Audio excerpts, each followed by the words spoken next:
Welcome, everybody, to another episode of the AI for All podcast. I'm Ryan Chacon, here with my co-host, Neil Sahota, the AI advisor to the UN and founder of AI for Good. Neil, how's it going? Yeah, I'm doing all right. Just another day in paradise. We have Nikolai, our producer, here as well. Hello.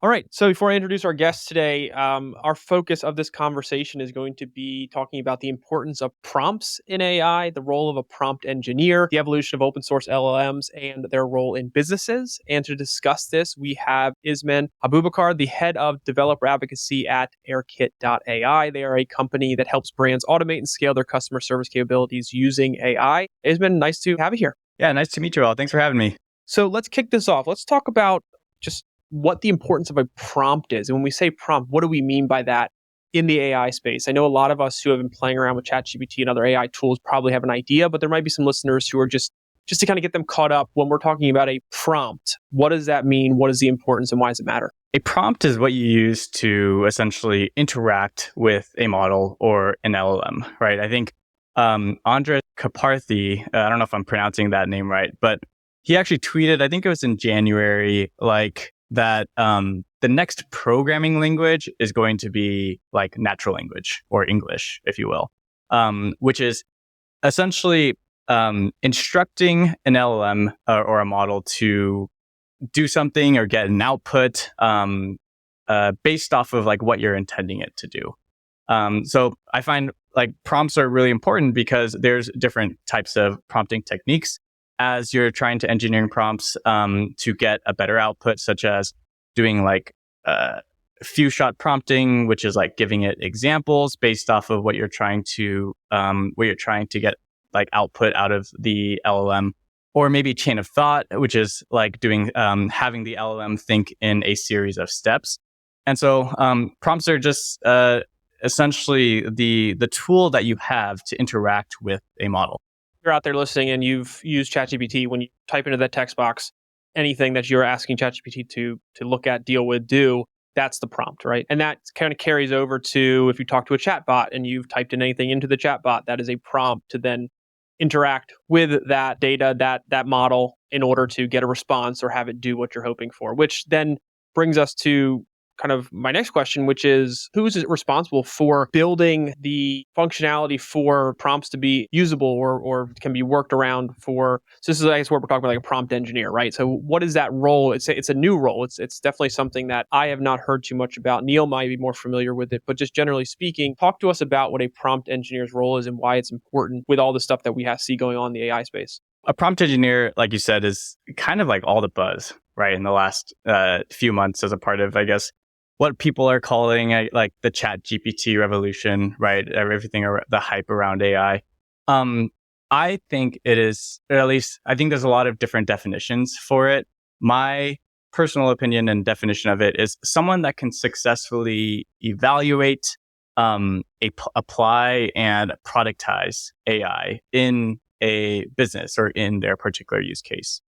And I like, and what that means is to understand like how like the different problems or the different use cases that you can potentially have in ingraining and embedding AI into your company, whether it's like optimizing your workflow, if it's using AI to get better analytics across some of your data, or is it even using AI to interact with your customers on behalf of yourself?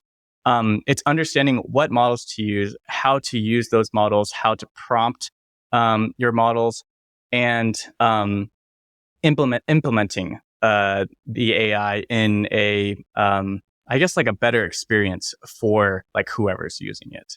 And so I think there's a lot that kind of goes into being a prompt engineer, and I think we're all still figuring it out, right? A lot of like I think I saw like my first like one of the first prompt engineer like hiring positions a few months back, and it's still kind of like an unknown space, if you will.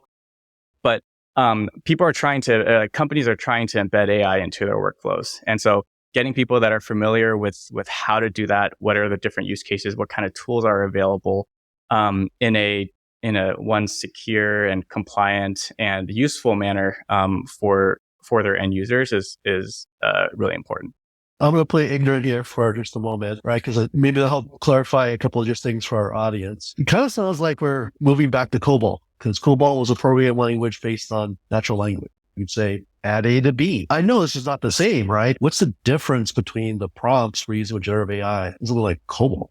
The first thing that comes to mind here is that with a programming language, it is deterministic, which means that there is like whatever you put into the program or the computer, it will compile that and compute that, and you like if you do 1 + 1, it'll always equal 2, right? If you add 1 + 1 in COBOL, it'll always equal 2. If you provide a model such as, let's say, ChatGPT or OpenAI, with a particular prompt, and there's different facets of a model that you can change, such as like there's a property called like temperature, which increases or decreases the entropy or the randomness of the output there. But if you add a prompt to a model, it may or may not always spit back or return back the exact answer. And so I think it's like at least that was my first initial impression, is like kind of what's the difference between engineering prompts versus engineering like through a programming language, is understanding that models are non-deterministic, but there are ways to engineer and stylize prompts so that you can actually retrieve an output that is more aligned with what you're looking for, which can be done through like fine-tuning, which can be done through different ways to how would you call it, like stylize your prompts. I've actually encountered, this is just through my own personal testing and seeing on how other people have built out prompts, but like writing prompts like from like paragraphs versus writing prompts in a specific language. So there's like markdown language that you can write prompts in, so that it can so that it's like there's more structure to your prompt, or even writing prompts with like JSON structure, JavaScript object notation. Like figuring out how to structure your prompt so that your model can understand it better. Your model, you reduce the amount of tokens that your prompts and your LLMs actually use to decrease like what we call like the context window or the memory.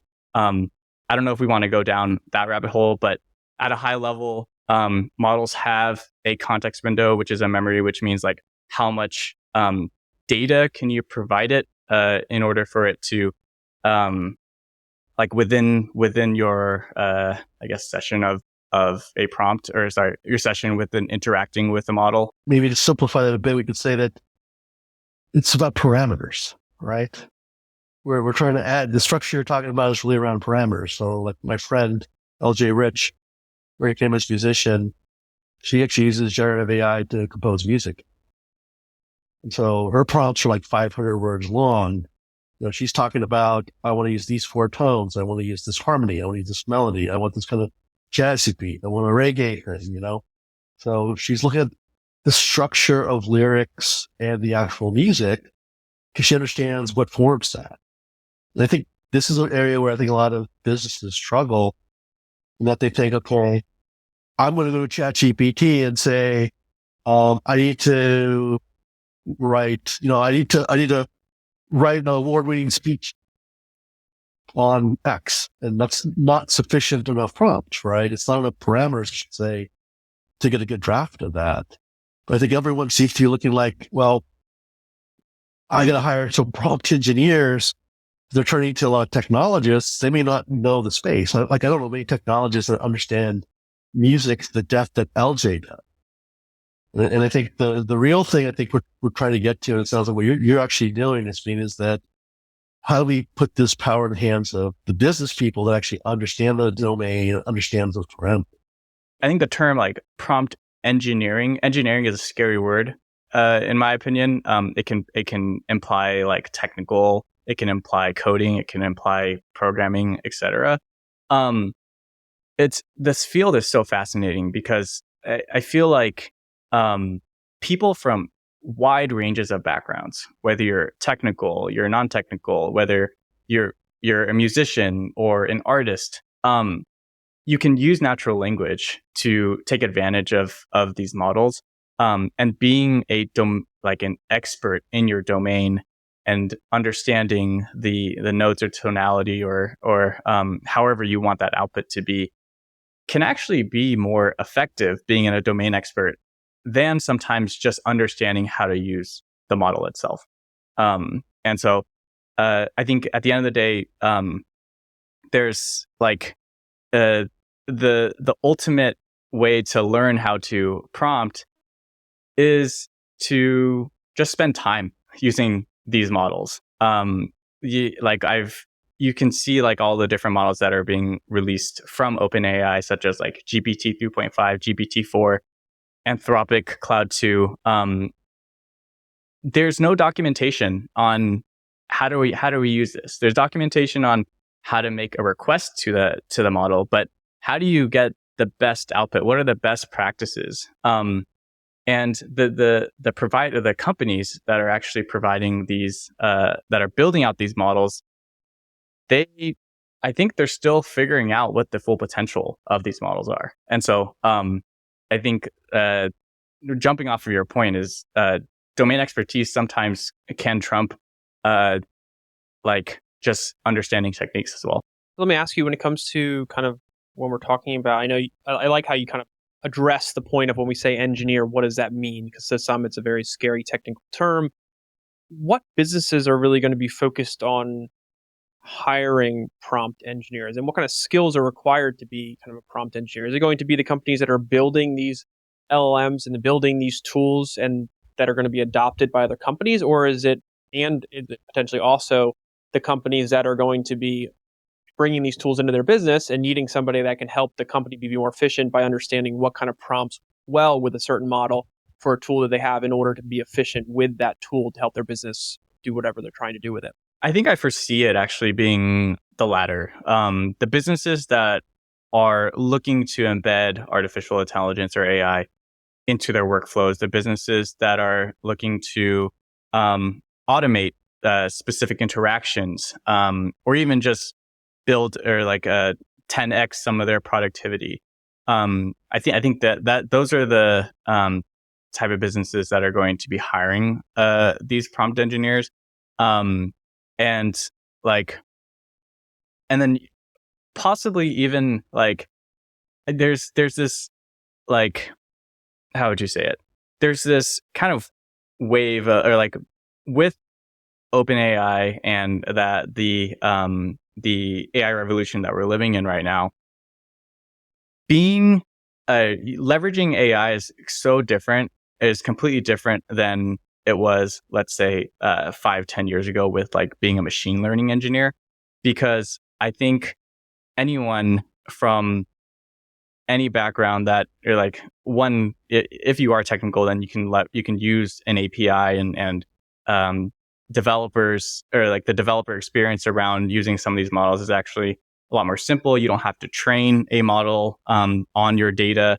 There's fine tuning APIs where you upload like a CSV of your data that you can have a model trained on your specific, let's say, company data. So even if you have a developer, that they can essentially kind of take on the role of being a prompt engineer. So I'll say that businesses that are looking to embed AI into their particular workflows will probably be hiring for prompt engineers, but also I would encourage them to even look internally and seek out the developers that are interested in AI, because I think those are the people that can also harness and leverage it, and they have the domain expertise of your company. Would you recommend on how people should then actually get started, right? If we're heading down this path, what's the next step for them? I think that the best way to get started, or at least, like the way that there's a lot of online content out there. Specifically, I think it's one, now I can't remember the name. I think it's like deep learning or something like that, deeplearning.ai. there's a lot of content out there that kind of go over the basics of building out prompts, understanding what different prompt techniques that you can use, and kind of like using that as your foundation. But really, I would say just figure out kind of like how you want to start using AI into your workflows. If you're a marketing, let's say a marketing person, you're trying to build out blogs or write social media posts on behalf of yourself. Give it some topics that you'd like for it to tweet out or to write LinkedIn posts about. Add some more description around it. Give it some examples of what you're trying to look. When I say it, I'm talking about the model or ChatGPT or something like that. But give it some examples. See what the output is. Try to continue to iterate on your prompts to get the output that you're looking for. One big thing that I've learned as I've been building out essentially LLM apps or AI apps is that prompt engineering is an iterative process. It's completely different than what I'm kind of used to actually, which is in the past it's essentially building out code or building out apps that I know exactly what it's going to be doing at like if then else conditional statements, right? But when you're building out prompts, sometimes it's not doing exactly what you're doing because your prompt isn't exactly the right output or isn't written exactly how you want your LLM to interact. And so one is get a foundation with specific prompt techniques, understand some of the terminology. Two is interact with the model. So just play around with ChatGPT. I would also even encourage users to pay for a ChatGPT Plus. I'm not sponsored or anything by them or anything, but it's I find it actually very, very useful to play with like the plugins and play with some of the like, I think they just announced like custom instructions, which is the ability to add more detail or description to how how ChatGPT will respond to you. So you can give it like a style or a tone, and then understand that prompt engineering is iterative. So you're gonna go through these cycles, and you're gonna but once you get it, it's very rewarding. Something I wanted to ask, there's a lot of people who have spent a really long time with ChatGPT, just prompting it and talking to it. And there's been claims or rumors around that they have observed that ChatGPT has gotten worse. A lot of people started investigating this to see if it was true. What are your intuitions about that and why that would even happen? So I don't really have like an authoritative answer on this. I'll give you my intuition. OpenAI like claimed that there were no changes to the model based off of kind of like what was like said through I follow their head of DevRel over at OpenAI and said that they don't have any changes. I actually suspect that people's expectations have just like increased in a way as people continually use the models, and with an increase in expectations, you kind of fall into, I forget like which fallacy it is, but you fall into this trap of thinking that the model is underperforming based off of how it did before. To really answer your question, I have no idea, but that's kind of just my thought there. You can always give Sam a call, see if he can give us the insight. Let me ask you, kind of just regarding LLMs in general, how have you kind of seen them evolve over recent years, like just especially on the open source side? Like, what does the evolution look like? What does that mean for the industry? And since we try to focus our conversations back to businesses and enterprises looking to adopt and understand AI better,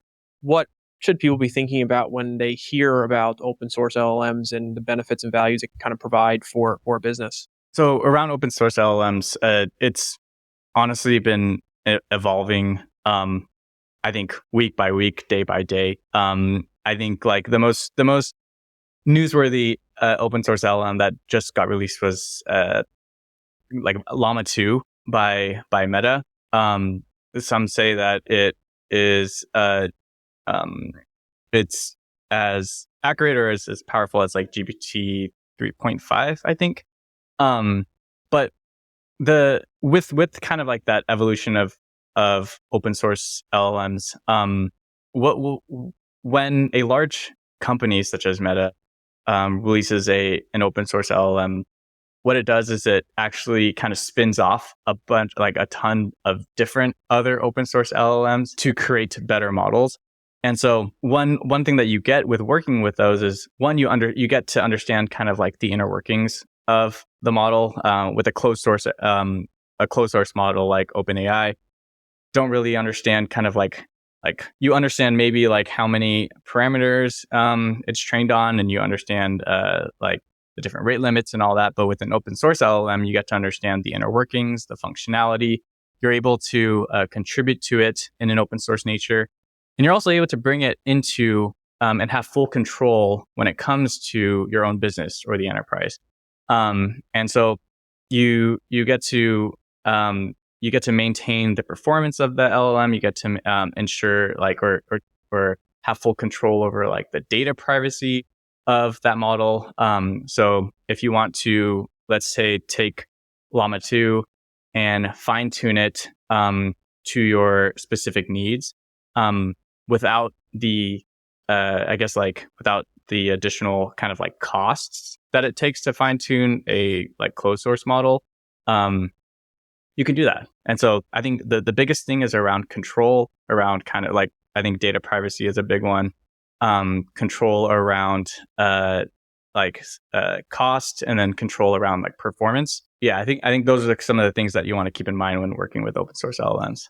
So if you had to pick one, who would you go with? Probably Llama 2. It was trained off of like 70 billion parameters. What Meta's doing is actually really cool around open source LLMs is they have different models for different, tasks, right? Like Llama 2 is actually not very good with coding capabilities, but they're actually, I think there was some news around them releasing a code. I think they call it like Code Llama or something, one that's actually specific for coding.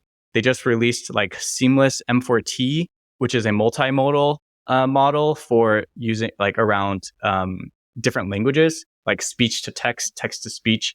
And so I think I would probably use one of Meta's models just because of the community behind it, and I guess like the resources that they have. And how long do you think Llama 2 will have that advantage? I actually have no idea. Just because I feel like every week there's a new open source LLM. Right now on top, so there's this website called Hugging Face, where they have like an open LLM leaderboard. Right now, I think I actually looked it up before this. It was Platypus, I think is what they called the model, but it's a merged model between a model called Platypus and on top of Llama. And so they took these two models and made it into one. And right now that's the leading one. I haven't tried it out or anything like that.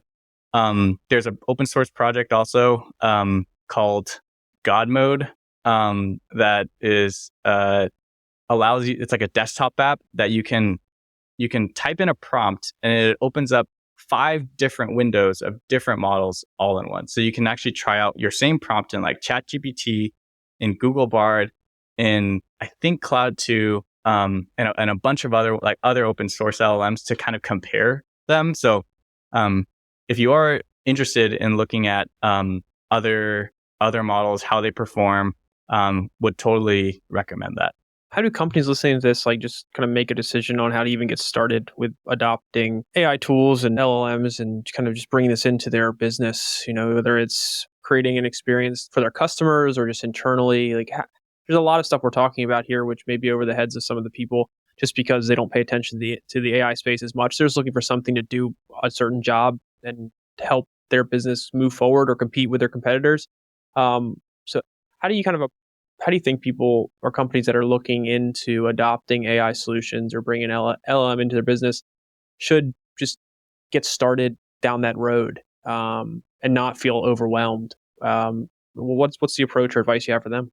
I would start with low risk and probably like text-based use cases, or either text-based or like data-based use cases. I say low risk because I think there's multiple use cases when it comes to building out are leveraging AI within your business. And some is working with, let's say, I don't know, data that you don't want to be leaked, or you don't want that to be in front of a customer or anything like that. So I would say like probably start with like internal use cases, such as, hey, I have this blog post, or I have a marketing team. They need to post on social media every day. They need to put out a blog post every day. They need to actually make sure that blog post aligns with these SEO like keywords, and like leveraging just ChatGPT for some of those tasks can be actually really effective. You can pretty much get an entire blog post written for your company. You can even, if you're like hosting a podcast, you can have a list of topics and have them ask questions, like create questions for you for that podcast. If you have like an audio file from Zoom or even from that podcast, you can put that into ChatGPT and have it transcribe it for you, and create a blog post out of that as well. So using it for internal use cases that are text-based would be my recommendation, just because the learning curve is not as high. And then kind of going a little bit further is there's this concept called like AI agents, which is attaching tools to an LLM as its brain, if you will. An example of that is like what we're doing here at Airkit.ai is we're building out AI agents for customer experience. And pretty much any interaction, a support interaction that you have with a brand, we want to essentially, for tasks that don't need an actual human, such as tracking where's my order, or maybe issuing a refund. All those are attached to like a system, right? So you have like a CRM such as like Zendesk or something like that.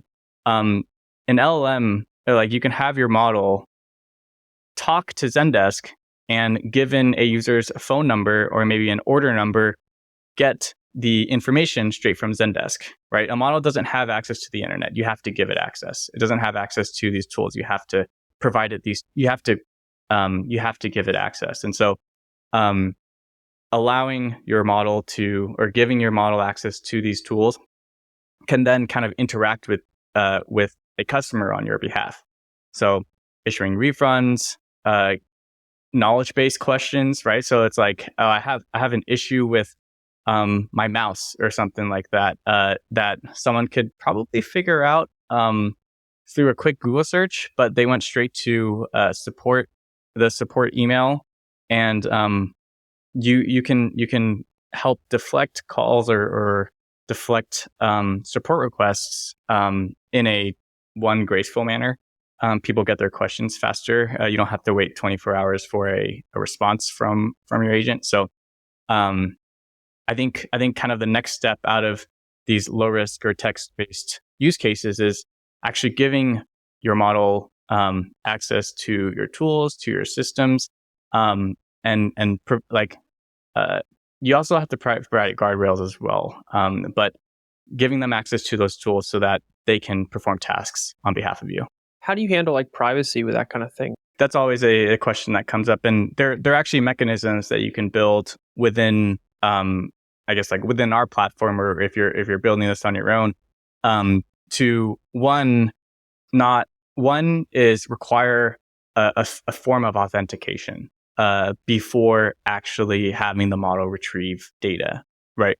You want to, and one way that we've done this is actually like two-factor authentication. So requiring a user to send an SMS, having the system send an SMS message to that user, such as they're saying, hey, like this is going to the wrong delivery address. Like this is, I actually moved, right? And I want to actually send it to my apartment or whatever. That's considered personal information. It's an address based off of a particular order number or based off of a particular email. So we'll have the mechanisms in place to send them an SMS, say, hey, like, this is personal information. We just sent you a text message because we looked up based off of your order number, based off of your email address. You have a phone number on hand.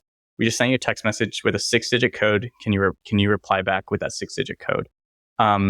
If it's correct, then you'll continue with your workflow. If it's incorrect, then that'll essentially flag to the system saying, hey, like, this person could be doing something malicious. This person can be trying to do they call it like prompt injection or like jailbreaking the model. Let's flag this. Let's close the conversation down. So there are mechanisms that you can build and that we've built into our platform to allow you to, well, one, to have that layer of privacy and security. Well, I think while we're waiting for DeepMind to release Gemini, what's the best way for the people to learn more about Airkit and the work that you're doing and space as a whole? If you want to learn more about Airkit and what we're doing, you can go to Airkit.ai and check out kind of like what we're doing in the AI agents space across e-commerce. And so we're building out AI agents for customer experience and customer support. And we're helping customers across different industries. We recently actually just had like a mid-sized customer in the retail industry use our AI agents and to reduce like inquiry times and improve resolution rates. And so you can go there to learn more about us. You can also follow me on Twitter at Ismaen _ to kind of follow what we're doing. When do you think like people will start calling it X? Do you think it'll just always be default to Twitter? Because I still see like the icons pop up and people still use the Twitter icon because it's obviously recognizable, right? But yeah, thank you so much for taking the time. It was really cool. It was nice to talk about some topics we haven't covered. We've talked about chatbots in the past, but being able to talk about the importance of prompt engineers as a new role that people are just going to start seeing and needing to kind of look into, as well as AI agents, which I think is a really interesting kind of way when, outside of that in the software world, we talk about APIs, talk about plugins and things to be able to bring data in, but how does that work and really apply to the AI space? So those agents are something that are going to play a huge role. So it's really cool what you have going on. And thanks for coming on to share kind of those insights with us. Thanks for having me.